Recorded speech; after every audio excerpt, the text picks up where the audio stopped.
Bienvenidas y bienvenidos a Somos Brückenbauer, Somos Puentes, un programa de podcast que visibiliza las historias de los expertos retornados pertenecientes al programa PMD, Programa de Migración y Diáspora, de la Agencia Alemana Internacional para la Cooperación y el Desarrollo.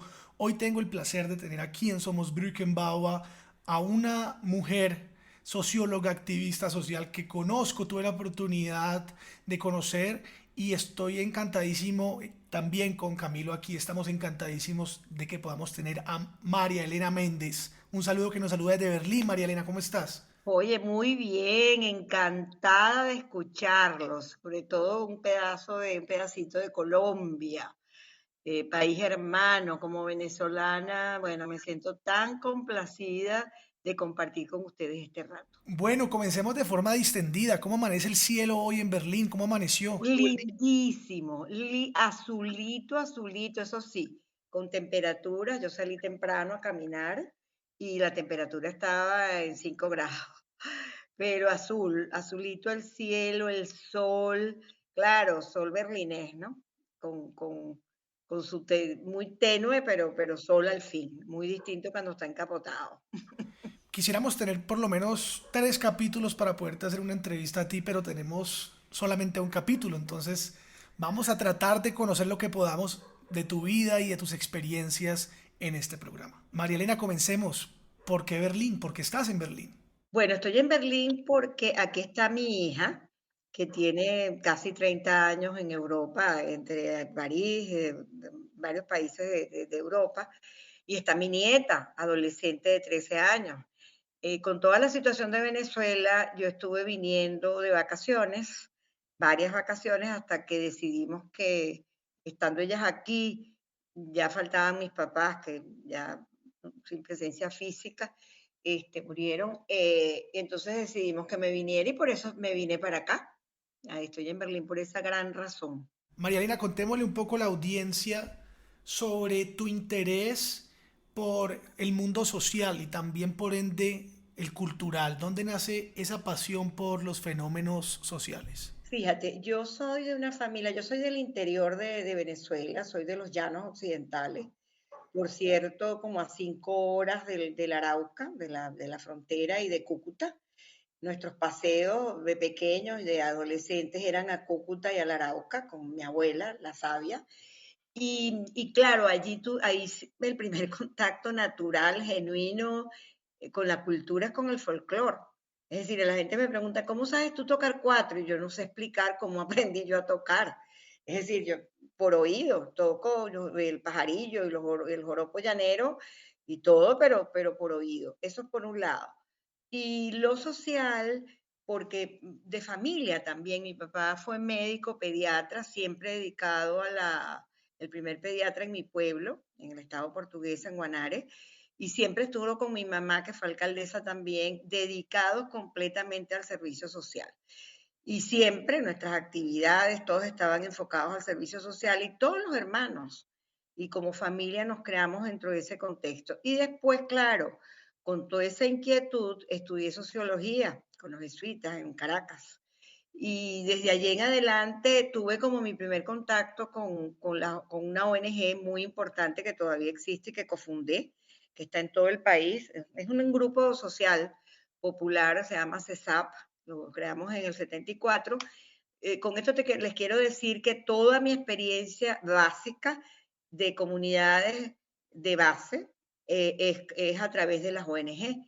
Y claro, con el tiempo eh, eh, eh, he trabajado pues en otras actividades, cubro como en esas relaciones de alianzas multisectoriales, de empresas, comunidades y todo lo que significa trabajar en conjunto con gobierno. Las he pasado por todas esas experiencias, es decir, por empresas, por comunidades de base, con ONG, con organizaciones y también con gobiernos. Entonces, pero básicamente mi espíritu, por eso que me defino como activista social, es con ONG, básicamente. Entremos de lleno y contémosle un poco a la audiencia, a los expertos retornados sobre ese papel haciendo misiones en diferentes países de Latinoamérica y el último, por supuesto, en Bogotá, Colombia.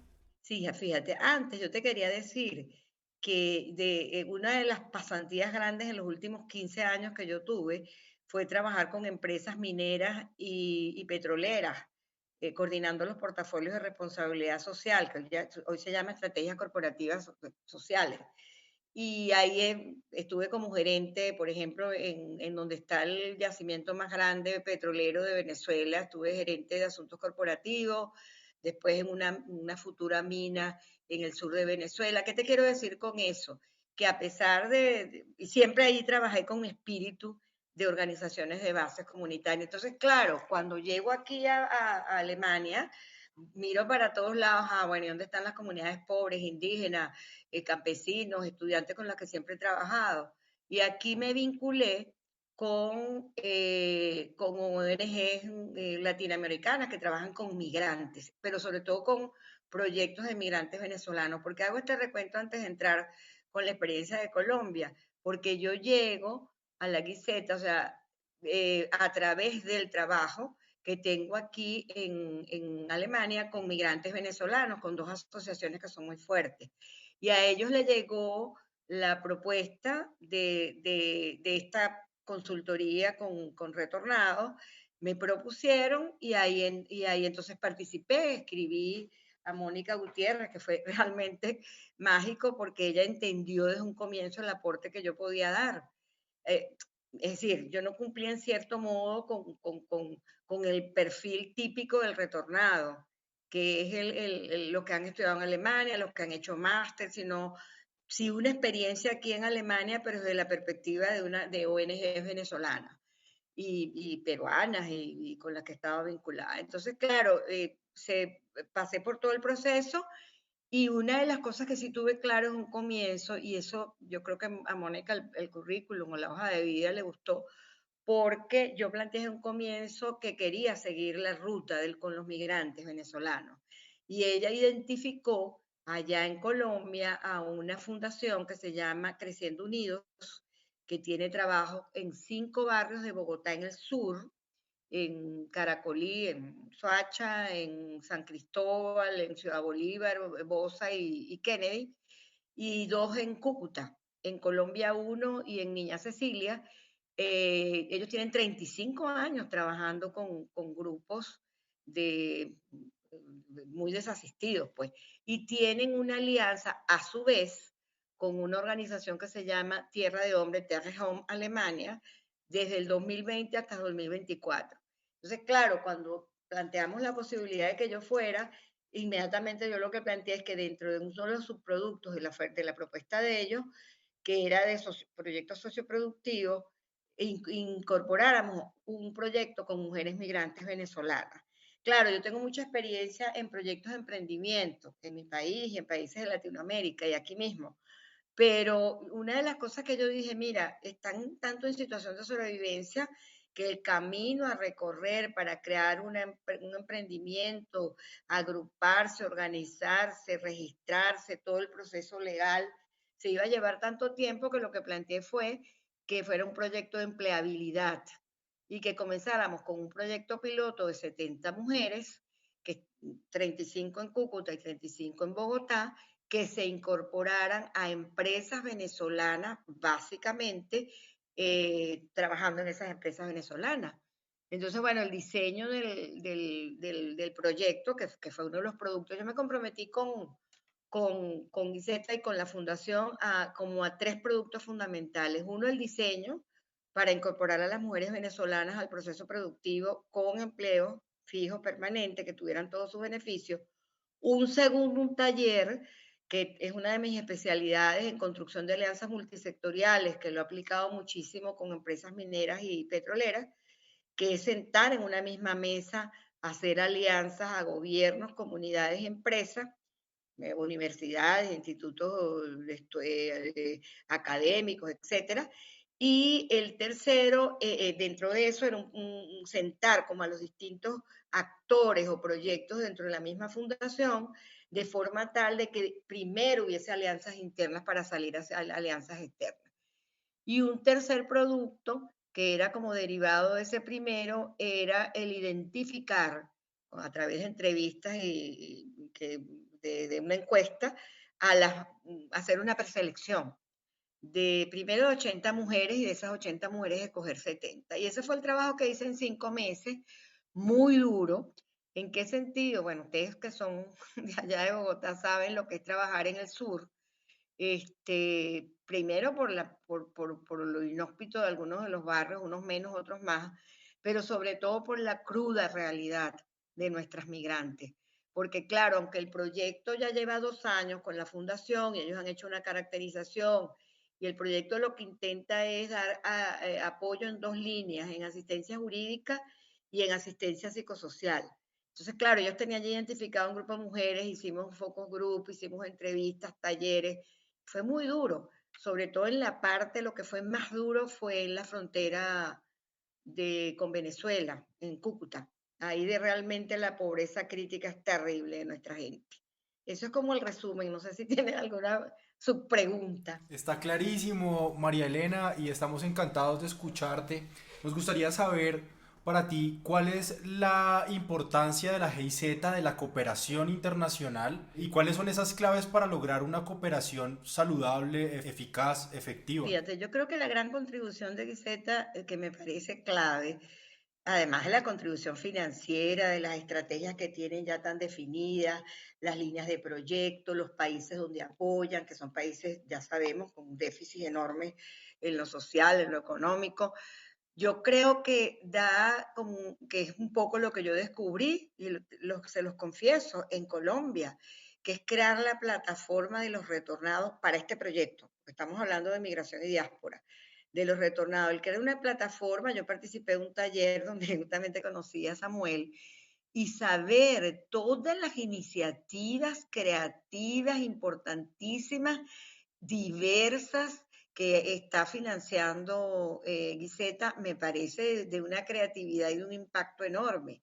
Y me parece que en una coyuntura, hablando del caso concreto de Colombia, que ahora entra en un proceso nuevo de autoridades en parlamentos y en parlamentarias y presidenciales, independientemente de la tendencia que gane, me parece que son propuestas tan pertinentes. Por ejemplo, el proyecto que hay en Casanare Agrosolidario, el proyecto de protección de la Amazonía en la Macarena, las propuestas de las médicos.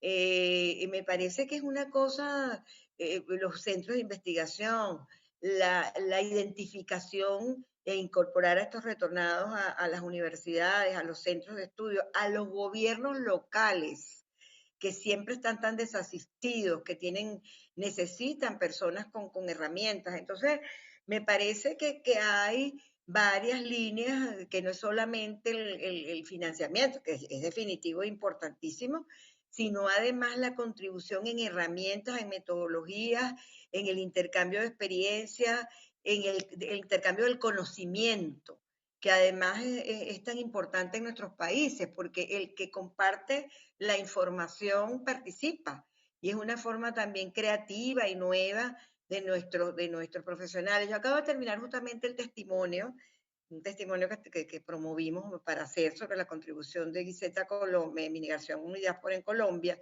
y lo señalé, y sobre todo mi gran aprendizaje, aparte de la parte de alegría que le aportan al proyecto, porque a veces ya sabemos que los alemanes a veces son un poco más de números, me parece que los jóvenes profesionales, el hecho de que regresen a su propio país con un apoyo y con la certeza de que van a poder hacer cosas importantes para su país en términos de productividad, en términos de valores culturales, de todo, me parece que es un gran aporte. Creo que eso sería para mí como el resumen. Y después, bueno, la suerte de haber tenido el liderazgo, te lo digo por la experiencia personal, a Mónica, para mí fue, o sea, así como un link muy importante, un enlace muy importante entre lo que era Alemania, Gizeta Alemania y Gizeta Colombia, que también es como del lado de allá la comprensión de los procesos. Una de las cosas que yo hago con mi trabajo, yo la resumo siempre en procesos de intervención. Es decir, en el momento en que estoy como creando y diseñando el proyecto, no espero que el proyecto esté listo. Entre otras cosas, porque con empresas mineras y petroleras me acostumbré que cuando te contratan o te dicen como gerente, mire, usted tiene que diseñar porque hay conflictos con una comunidad, tú no te puedes poner a ver el techo porque hay bloqueos, pueden quemar carros, entonces estás como siempre creando a ver cómo respondes a esos conflictos. Y además, otro aporte que me parece importantísimo, lo quiero destacar, es lo de la sostenibilidad. Nosotros en ese taller que tuvimos, el ubicar en el contexto y en la estrategia de la Agenda del 2030, con los 17 indicadores, me pareció súper bueno, profundo, y que nos permitió a cada uno, a cada profesional, como ubicarnos en la realidad con ese testigo, pues en la mano, con esa antorcha en la mano que te da pues, una agenda consistente y sólida. ¿Cuáles fueron esos retos y también cuáles fueron los hallazgos o los resultados de este trabajo con las mujeres migrantes venezolanas? Mira, el reto mayor, yo se los voy a confesar, fue entender un poco la cultura bogotana. Eso no me pasó en Cúcuta. Es decir, entender un poco la lógica de funcionamiento de las instituciones, yo soy llanera y acuérdense que con el llano todo es abierto, directo, y eso fue un primer aprendizaje, entender un poco esos códigos. Aunque les parezca que es una cosa que es extraña, trabajé un poco eso, pero eso se minimizó muchísimo. Eso fue un reto porque hice mucho equipo con los equipos, hice mucho equipo, y valga la redundancia, con los grupos, los dos equipos de migrantes que se llama Fronteras Solidarias, que trabajaban en Cúcuta y Bogotá. Yo no hubiera podido entrar a los barrios sin ese apoyo de la fundación. Y eso fue un reto, o sea, el hacer equipo, el entender un poco la dinámica. Y eso lo agradezco muchísimo a la fundación porque asistí a sus evaluaciones, pero eso fue un reto. Eso por una parte. El otro reto era entender también el proceso político de país. O sea, el ir al sur de Bogotá, por ejemplo, tener todos los cuidados de cómo yo, por ejemplo, siempre en mis estudios me salgo de los grupos para tomar fotos, para entrevistar a la gente, y había lugares como en Kennedy que se me tenía vedado totalmente salirme del grupo, porque me decían, mira, te sales del grupo, digamos, del paraguas de la fundación y te pueden asaltar. Cosa que no pasaba en otros barrios como, por ejemplo, Bosa, o como, por ejemplo, en el caso de la Guacamaya en San Javier. Es decir, hay barrios, unos menos, otros más. Y los hallazgos, que yo creo que el gran hallazgo con las mujeres, y creo que, que fue muy importante, es saber que hay un potencial. Es decir, yo creo que el gran hallazgo es la capacidad que tiene nuestra gente de organizarse, la capacidad de caer y levantarse y decir, ajá, ¿a dónde agarro? ¿Cuál es el siguiente paso y cuál es el rumbo? Y entonces cuando uno entrevistaba, por ejemplo, a mujeres venezolanas, te decían, bueno, no, yo llegué, suponte, hace 5 años, y resulta que mi marido, yo tengo 4 hijos con el mismo marido, se fue a Perú, y resulta que el primer mes mandó con mi plata y no apareció más. Pero aquí estoy yo, sea en un semáforo, vendiendo bolsas o buscando qué hacer. Y lo otro que hay, que yo creo que es el gran hallazgo, que yo creo que es una gran contribución, es el aporte que pueden dar algunos profesionales de nivel medio o técnico al proceso productivo colombiano. Porque ¿qué ocurre? Eso no ocurre aquí tanto en Alemania porque es una migración selectiva. Quien tenga para pagar un pasaje en avión ya está en un nivel más. Pero en el caso de los que han migrado, los que han pasado por Colombia, Perú, Chile, ya sabemos que es la pobreza que los hace huir, que los hace huir de Venezuela. Entonces, claro, muchas veces se etiquetan con una misma etiqueta como que los venezolanos, no voy a entrar a las palabras de la xenofobia porque no agrega ningún valor a esta entrevista, pero creo que el hecho de que haya ese potencial y de que hayamos entrevistado a mujeres que son técnicos, enfermeras que pueden trabajar en procesos administrativos, que en el sector salud, que pueden trabajar en el sector de la educación, es un hallazgo importante. O sea, contribuir al proceso productivo en cualquiera de sus formas en Colombia. Ya sabes que para nosotros este programa debería ser de 2, 3 capítulos, pero nos toca darle un cierre.